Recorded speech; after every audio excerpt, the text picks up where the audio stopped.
नमस्कार दोस्तों, आप सभी का बहुत बहुत स्वागत है एग्री मस्ती यूट्यूब चैनल पर। और दोस्तों, आज का ये वीडियो लेक्चर में मैं कवर कराऊंगा आप सभी को ornamental crops, map and landscaping का ऐसे महत्वपूर्ण प्रश्न जिसको लगभग सभी तरह के परीक्षाओं में पूछा जाता है।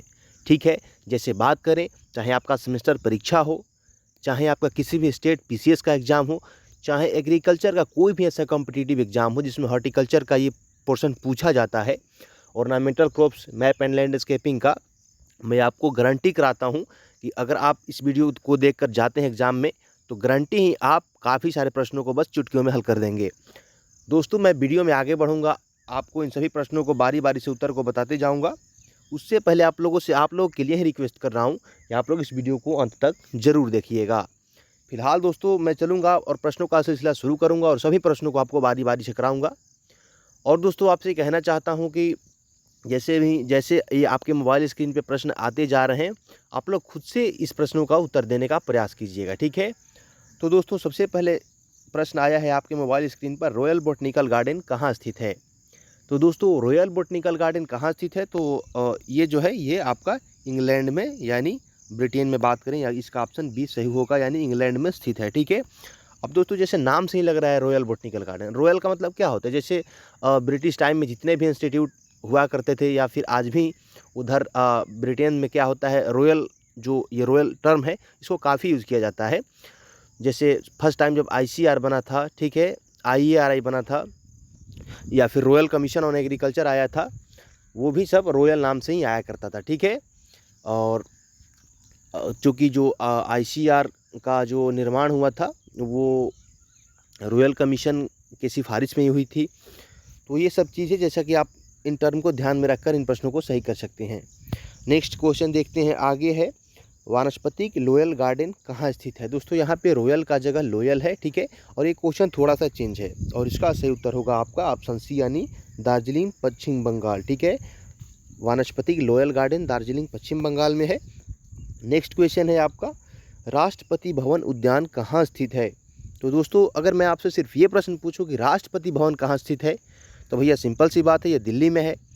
तो राष्ट्रपति भवन दिल्ली में है, तो राष्ट्रपति भवन उद्यान जो है ये भी दिल्ली में ही है। ठीक है, कहाँ पे है, ये भी नई दिल्ली में ही है। ठीक है, और दोस्तों, ये राष्ट्रपति भवन किस तरह के गार्डन का उदाहरण है, तो ये जो है ये मुगल गार्डन का उदाहरण है। ठीक है, नेक्स्ट क्वेश्चन देखते हैं, भारतीय वानस्पतिक गार्डन कहाँ स्थित है। ये दोस्तों, ये प्रश्न जो आते हैं, एक भारतीय वानस्पतिक गार्डन, एक आता है नेशनल बॉटनिकल गार्डन, एक आता है इंडियन बॉटनिकल गार्डन, जहाँ उसी प्रश्न को यहाँ पे हिंदी में लिखा हुआ है। तो जैसे बात किया जाए भारतीय वनस्पति गार्डन का, तो ये भारतीय वनस्पति गार्डन यानी इंडियन बॉटनिकल गार्डन, ये आपका शिवपुर कोलकाता में स्थित है। कहाँ पे, शिवपुर कोलकाता में। ठीक है, और अगर आपसे पूछा जाए नेशनल बॉटनिकल गार्डन यानी राष्ट्रीय वानस्पतिक उद्यान कहाँ स्थित है, तो ये आपका लखनऊ, उत्तर प्रदेश में है। ठीक है, नेक्स्ट है, प्राकृतिक पर्वतीय दृश्य उत्पन्न करने के लिए हिलोक्स बनाए जाते हैं, इस प्रकार का गुण किस शैली के उद्यानों में दिखाई देते हैं।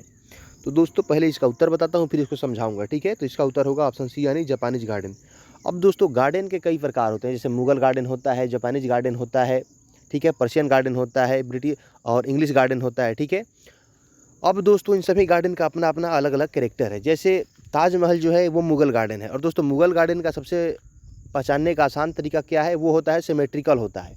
यानी अगर आप ताजमहल को ऐसे, ताजमहल का जो पूरा पोर्शन उसको बीच से काटेंगे, तो जो लेफ्ट साइड में जो हिस्सा आएगा वही हिस्सा राइट साइड में आएगा, और उसमें टर्मिनल बिल्डिंग होता है, ऊंची ऊंची दीवार, सुरक्षा दीवारें होती है, बीच में बहता हुआ जल होता है। वो आपने ताजमहल में, आप अगर आपने देखा होगा तो आपको देखने को मिला होगा। ठीक है, मैं तो यहाँ पे चित्र नहीं ला पाया हूँ, हो सकता है तो अगली जितने भी स्लाइड्स बनाऊँगा उसमें वो इमेज भी डाल दिया करूँगा। ठीक है, ताकि समझने में आसानी हो। और फिलहाल आगे बढ़ता हूँ और नेक्स्ट देखते हैं। और हाँ, यहाँ पे थोड़ा और बता दूँ आपको, जहाँ भी प्राकृतिक शब्द आए, क्योंकि जो जापानीज गार्डन होता है उसका कैरेक्टर यही होता है कि जो जापानीज गार्डन होता है उसमें बहुत ज़्यादा कस्टमाइजेशन नहीं किया जाता है ताकि सुंदर दिखे। उसमें क्या होता है, जो भी पेड़ पौधे होते हैं, जो भी तालाब वगैरह होता है, उसको उसी स्थिति में छोड़ दिया जाता है जैसे वो प्रकृति के द्वारा वो उसका निर्माण हुआ होता है। ठीक है, उसमें क्या होता है, ऊंची नीची उबड़ खाबड़ रास्ते होते हैं, पहाड़ियाँ होती हैं, और उसमें जो पेड़ पौधे होते हैं उसको बहुत अच्छी तरह से कटाई नहीं की जाती, उसको प्राकृतिक रूप में ही छोड़ दिया जाता है। तो जहाँ भी गार्डन से रिलेटेड प्राकृतिक शब्द आए तो वहाँ पे आपको जापानीज गार्डन को आंख बंद करके टिक कर देना होगा, ठीक है।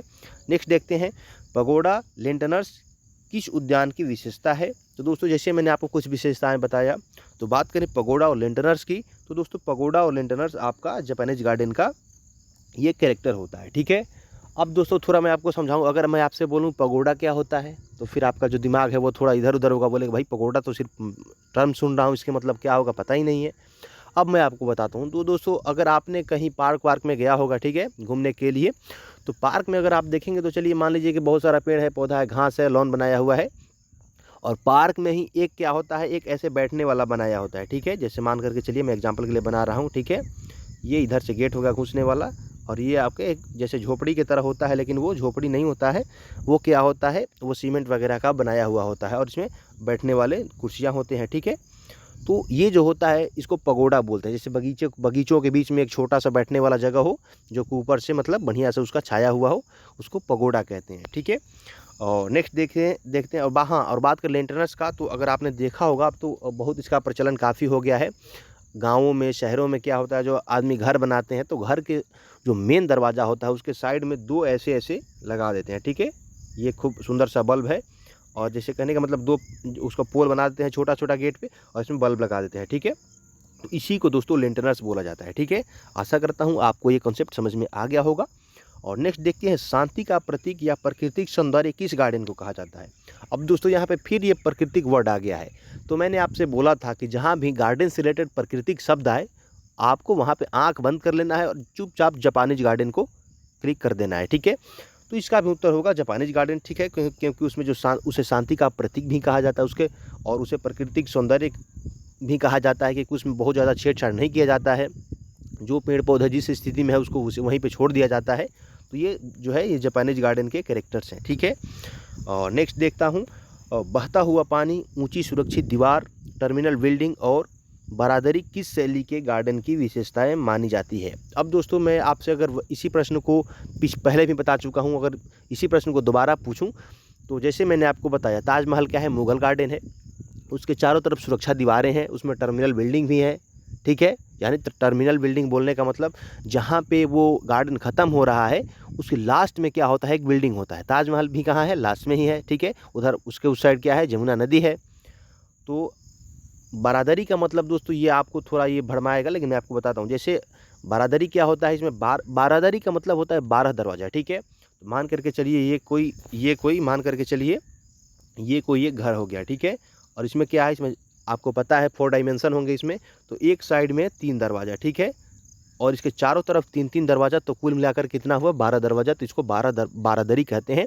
और बारादरी, बहता हुआ पानी, टर्मिनल बिल्डिंग और ऊंची सुरक्षा दीवारें, ये सब किसकी विशेषताएं हैं, ये सब मुगल गार्डन की विशेषताएं हैं, ठीक है। और मैं आपको बता दूं, चाहे आप किसी भी एग्जाम की तैयारी कर रहे हो, चाहे आपका सेमेस्टर एग्जाम हो, चाहे आपका स्टेट पीसीएस का एग्जाम हो, सुनने में आपको थोड़ा लग सकता है कि भाई ये कैसी बात है, जो सेमेस्टर में आएगा वहीं स्टेट पीसीएस में आएगा।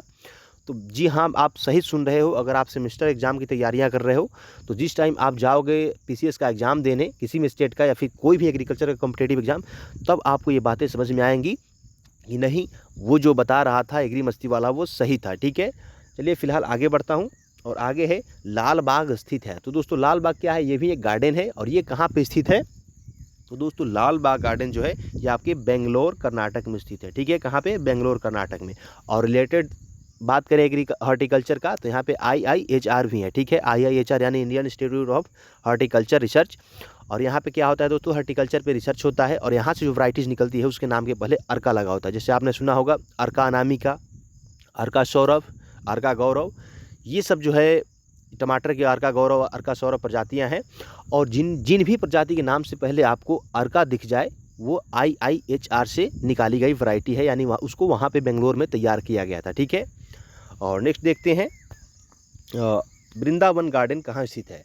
दोस्तों वृंदावन गार्डन कहाँ स्थित है, अगर इसमें ऑप्शन होता, इसमें तो चूँकि ऑप्शन ही नहीं है, मथुरा उत्तर प्रदेश, वरना आप लोग वहीं करते, लेकिन वो गलत हो जाता। तो बात करें वृंदावन गार्डन कहाँ स्थित है, तो ये आपका मैसूर कर्नाटक में स्थित है। कहाँ पे स्थित है, मैसूर कर्नाटक में स्थित है। ठीक है भाई, इसका सिर्फ नाम ही वृंदावन गार्डन है, लेकिन ये उत्तर प्रदेश मथुरा में नहीं है, ये आपको मैसूर कर्नाटक में मिलेगा। ठीक है, कभी घूमने का मन हो तो जाकर घूम लेना। और नेक्स्ट देखते हैं, राष्ट्रीय वानस्पतिक उद्यान कहाँ स्थित है। मैंने फर्स्ट में ही बताया था, इंडियन कोलकाता और राष्ट्रीय लखनऊ। ठीक है, तो यहाँ पे इसका उत्तर क्या हो जाएगा, इसका हो जाएगा आपका लखनऊ उत्तर प्रदेश। ये ठीक है, यानी नेशनल बॉटनिकल गार्डन कहाँ पे है, तो ये आपका लखनऊ में है। ठीक है, आगे बढ़ता हूँ और आगे है, बारादरी शब्द का अभिप्राय होता है। हाँ देखिए, ये प्रश्न भी आ गया आपके सामने, क्योंकि मैंने अभी आपको बताया कि 12 दरवाज़ा यानी बारादरी होता है। ठीक है, और ये क्या होता है, बारादरी जो होता है ये मुगल गार्डन में, मुगल गार्डन का ये एक स्पेशल कैरेक्टर होता है। तो देख लेते हैं इसका आंसर। देखिए इसमें तो 4 ऑप्शन है, और अगर मैं चारों ऑप्शन को आपके सामने बोलने लगा तो फिर क्या होगा, आप नर्वस हो जाओगे, टाइम बहुत ज़्यादा लग जाएगा। फिलहाल इसका उत्तर बताता हूँ। तो बारादरी है मुगल काल में निर्मित 12 दरवाज़ों की कैनोपी संरचना है। जैसे मैंने आपको बताया, मान लीजिए कोई ऐसा मंदिर सा घर है, ठीक, मतलब कहने का मतलब मंदिर का मतलब जैसे उसका गुंबद ऊपर उठा हुआ हो, कैनोपी, ठीक है, मुकुट, और ये ऐसा बना हो, और इसमें क्या है, इसमें 12 दरवाजा हो। ठीक है, 1 2 3 इधर और 3 इधर, 3 इधर और 3 उस साइड में। ठीक है, तो ये होता है बारादरी, और मुगल काल में निर्मित 12 दरवाज़ों की कैनोपी संरचना को बारादरी कहते हैं। ठीक है, नेक्स्ट है, सिम पार्क कहाँ स्थित है। तो दोस्तों सिम पार्क, ये मोबाइल वाला सिम नहीं है, ये नाम है सिर्फ सिम पार्क। तो सिम पार्क कहाँ स्थित है दोस्तों, तो ये आपका कुन्नूर तमिलनाडु में है। कहाँ पे, कुन्नूर तमिलनाडु। सिम पार्क कहाँ, कुन्नूर तमिलनाडु। आप चाहे जैसे भी हो इन सभी प्रश्नों को रट लीजिए, क्योंकि यही सब प्रश्न आपके काम आने वाले हैं। ठीक है, नेक्स्ट देखता हूँ, बैरंत पार्क कहाँ स्थित है। तो दोस्तों बैरंत पार्क कहाँ स्थित है, तो ये आपका है कोडाई कनाल तमिलनाडु। कोडाई कनाल तमिलनाडु, ये जो नाम है ना, थोड़ा ये साउथ इंडिया का नाम है, तो सुनने में थोड़ा अजब लगता है, बट कोई नहीं, आपको इसको रटना पड़ेगा। ठीक है, क्योंकि ये नाम है भाई, नाम तो कोई बदल नहीं सकता। तो बैरंत पार्क कोडाई कनाल तमिलनाडु में स्थित है। ठीक है, और चलिए नेक्स्ट बढ़ता हूँ। नेक्स्ट है, औपचारिक शैली का गार्डन है। अब दोस्तों क्या होता है, जो उद्यान होते हैं ना, वो 2 प्रकार के होते हैं। ठीक है, एक होता है औपचारिक और एक होता है अनौपचारिक, यानी बात करें तो फॉर्मल एंड इनफॉर्मल। अब दोस्तों बात करें, यहाँ पे पूछा जा रहा है औपचारिक शैली का, तो औपचारिक शैली का जो उद्यान होता है वो होता है आपका मुगल गार्डन। ठीक है, जितने भी मुगल गार्डन्स हैं वो क्या होता है, इनफॉर्मल होता है। अब दोस्तों यहाँ पे इनफॉर्मल ना दे करके यहाँ पे गार्डन्स का नाम दे दिया है, तो आप इनमें से किसको सिलेक्ट करोगे। तो जैसे मैंने आपको बताया, ताजमहल क्या है, मुगल गार्डन का एग्जाम्पल है। तो औपचारिक शैली का गार्डन इनमें से ताजमहल का जो गार्डन है, ताज गार्डन आगरा है, वो होगा। ठीक है, नेक्स्ट देख लिया जाए, संकेन गार्डन का उदाहरण है। तो दोस्तों अगर आपसे बोलूँ संकेन गार्डन, तो आपके दिमाग में क्या चलता है, तो मैं आपको बताता हूँ। संकेन का मतलब होता है धंसा हुआ। ठीक है, धंसा हुआ, जैसे मान करके चलिए कि कोई ये ज़मीन हो गया, ठीक है, कोई मान करके चलिए कोई ये ज़मीन हो गया, ठीक है, इस पर गार्डन लगा हुआ है, और मान करके चलिए कोई ये गार्डन हो गया, ठीक है, और इसमें भी गार्डन लगाया गया है, फूल वगैरह के पेड़ पौधे लगाए गए हैं। तो ये जो है धंसा हुआ, इसमें अगर लगाया है गया है धंसा हुआ गार्डन जो भी है, उसको संकेन गार्डन कहते हैं। संकेन का मतलब ही होता है धंसा हुआ। तो बात करें संकेन गार्डन का उदाहरण है, तो ये है आपका राष्ट्रपति भवन नई दिल्ली। ठीक है, चलिए नेक्स्ट देखा जाए। अगला 17 नंबर प्रश्न है, garden lanterns, tree garden, pagoda garden, बीज ट्री गार्डन और समतल बगीचे किस शैली की विशेषता है। दोस्तों मैंने आपको बताया, लैंटर्न्स हो गया, पगोडा हो गया, और प्राकृतिक सौंदर्यीकरण हो गया, ठीक है, और ट्री गार्डन हो गया। ये सब जो है ये जापानीज गार्डन के कैरेक्टर्स हैं। ठीक है, किसकी, ऑप्शन ए यानी जापानीज गार्डन के कैरेक्टर्स हैं। और नेक्स्ट देखा जाए, बुद्धा जयंती, सॉरी यहाँ पे बुड्ढा है बट यहाँ पे बुद्धा होगा। ठीक है, बुद्धा जयंती यानी जैसे होता है ना बुद्धा जयंती। ठीक है, बुद्धा जयंती पार्क कहाँ स्थित है, तो बुद्धा जयंती पार्क आपके नई दिल्ली में स्थित है। कहाँ पे है, नई दिल्ली में स्थित है। भाई कुछ स्टूडेंट दिल्ली वाले होंगे वो तो समझ ही रहे होंगे, लेकिन बाकी हम लोग गांव देहात वाले स्टूडेंट तो सिर्फ नाम ही सुनते हैं। तो बुद्धा जयंती क्या है, कहाँ पे है, ये दिल्ली में है। ठीक है, और नेक्स्ट है, निम्न में से एक्सटेंसिव गार्डन है। अब दोस्तों 2 प्रकार के गार्डन आता है। ठीक है, एक होता है इंटेंसिव गार्डन, एक होता है एक्सटेंसिव गार्डन। तो यहाँ पे जो है, यहाँ पे जो अभी आप देख रहे हो, ये ट्रक गार्डन जो होता है ये एक्सटेंसिव गार्डन होता है। और बात करें एक्सटेंसिव मतलब जैसे होता है बृहद, बड़े पैमाने पे। ठीक है, और ट्रक, अब भाई बहुत बड़ा आपका फील्ड है, अगर आप एक्सटेंसिव गार्डन का फार्मिंग कर रहे हो तो आपको ट्रक पे लाद करके सब्जियां ले जानी होगी, या फिर जो भी फूल्स वगैरह का प्रोडक्शन होगा, तो आपको इसको ऐसे याद करना है जैसे एक्सटेंसिव, अगर बहुत ज़्यादा प्रोडक्शन होगा तो उसके लिए आपको ट्रक की आवश्यकता पड़ेगी, यानी ये हो गया ट्रक गार्डन जो होता है वो एक्सटेंसिव गार्डन होता है, ठीक है। और बात करें यहाँ पे एक और आता है मार्केट गार्डन। दोस्तों अगर पूछा जाए मार्केट गार्डन क्या है, तो ये इंटेंसिव गार्डन है, ठीक है। मतलब दो प्रकार के गार्डन, एक्सटेंसिव, इंटेंसिव। तो एक्सटेंसिव का मतलब बहुत बड़ा, यानी वो ट्रक गार्डन होगा, और इंटेंसिव का मतलब होगा वो मार्केट गार्डन होगा, ठीक है। आशा करता हूँ कि ये भी क्वेश्चन को मैंने आगे स्लाइड में बनाया है। चलिए ये भी क्वेश्चन वो मार्केट गार्डन वालों को भी आगे करा दूंगा, ठीक है। नेक्स्ट है मुगल उद्यान कहाँ स्थित है।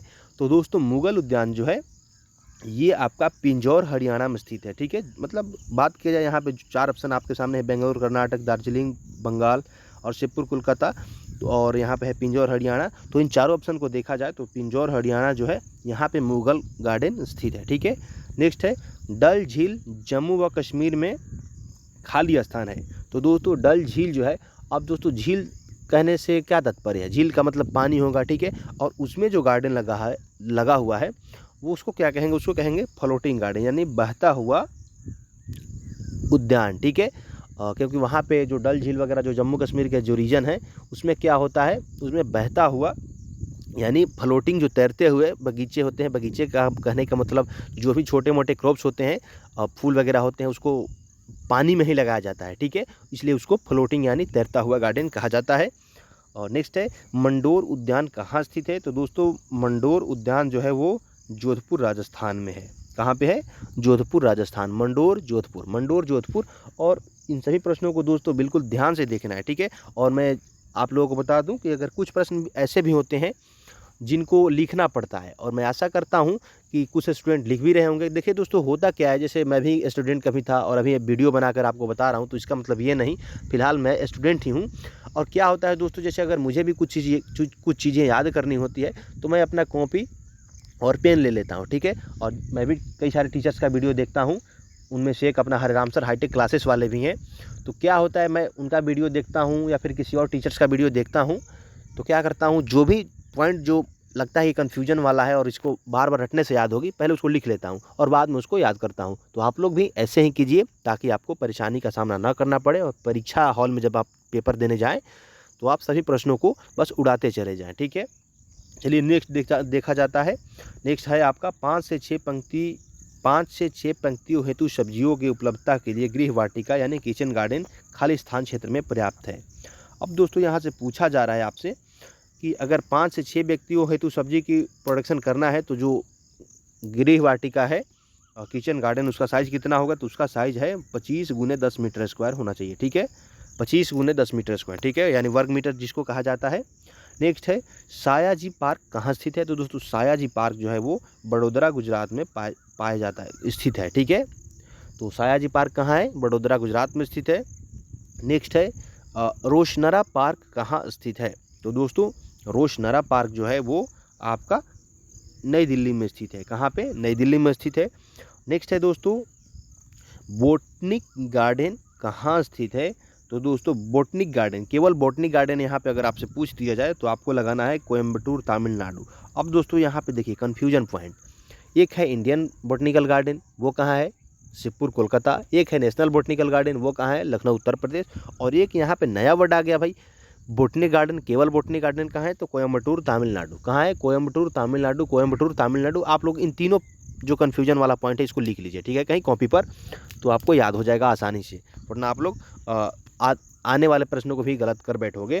नेक्स्ट है चश्मी शाही गार्डन कहाँ स्थित है। तो दोस्तों चश्मी शाही गार्डन जो है वो आपका लाहौर पाकिस्तान में स्थित है। भैया बताइए, ये पाकिस्तान वाले के गार्डन के बारे में इंडिया वालों को पढ़ना पड़ रहा है, और भाई पढ़ना पड़ेगा, क्योंकि जो पेपर सेट करने वाले होते हैं ना, चाहे आपका किसी भी एग्जाम का पेपर को देखा जाए तो इन सभी प्रश्नों को रिपीट किया जाता है।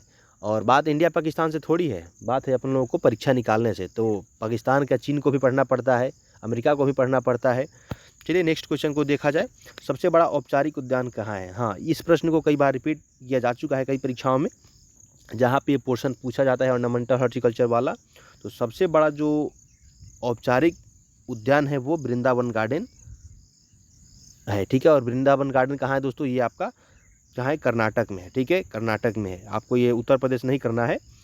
फूलों की घड़ी किस गार्डन में है? तो दोस्तों फूलों की घड़ी जो है वो ये लाल बाग गार्डन की एक विशेषता है, और लाल बाग गार्डन इसीलिए प्रचलित भी है क्योंकि वहाँ पे फूलों की घड़ी बनाई गई है। नेक्स्ट है गुलाब उद्यान कहाँ स्थित है? तो दोस्तों गुलाब उद्यान यानी रोज गार्डन ये आपका चंडीगढ़ पंजाब में है। ठीक है दोस्तों, नेक्स्ट देखते हैं। नेक्स्ट है आपका बारादरी किस गार्डन की एक महत्वपूर्ण विशेषता है? तो ये आपका है ये है क्वेश्चन आपका, बारादरी किस गार्डन की एक महत्वपूर्ण विशेषता है? तो ये आपका मुगल गार्डन का ये विशेषता होता है। इस प्रश्न को तो मैंने 3-4 बार आपको बता दिया। और दोस्तों ये इस सीरीज़ का, जैसे ऑर्नामेंटल क्रॉप्स एंड लैंडस्केपिंग जो सीरीज चल रहा है अपना, ये उसका फर्स्ट लेक्चर है, और इसमें आपको मैंने 31 प्रश्नों को कराया। ठीक है, इसमें सिर्फ आपको गार्डन स्टाइल के बारे में बताया, और जो नेक्स्ट इसका आएगा आपका सीरीज 2, उसमें आपको जितने भी फ्लोरिकल्चर से रिलेटेड क्वेश्चन होते हैं जिसको पूछा जाता है, जैसे गुलाब वगैरह हो गया, तो उन सभी चीज़ों को मैं आपको करा दूंगा। ठीक है, तो ये फर्स्ट लेक्चर है, आप सेकंड लेक्चर भी देख लेना। ठीक है, मैं इसको प्लेलिस्ट बना दूंगा जैसे सेकंड लेक्चर आ जाएगा। फिलहाल दोस्तों इस वीडियो को यहीं समाप्त करता हूं, और आशा करता हूं कि आप सभी को ये वीडियो मददगार साबित हुआ होगा। और दोस्तों इसी तरह के वीडियो देखने के लिए आप चैनल को तो सब्सक्राइब कर ही लीजिएगा, और इस वीडियो को अपने साथियों के साथ ज़रूर शेयर कीजिएगा, और आप लोग कमेंट में अपना फीडबैक ज़रूर दीजिएगा। ठीक है, हो सकता है कुछ इंप्रूवमेंट करना हो तो मैं इसको इम्प्रूव कर दूँ, तो आप लोग अपना फीडबैक जरूर दीजिएगा। फिलहाल दोस्तों इस वीडियो को यहीं समाप्त करता हूँ, मिलता हूँ एक नई और अगली वीडियो में, तब तक के लिए आप सभी का बहुत बहुत धन्यवाद।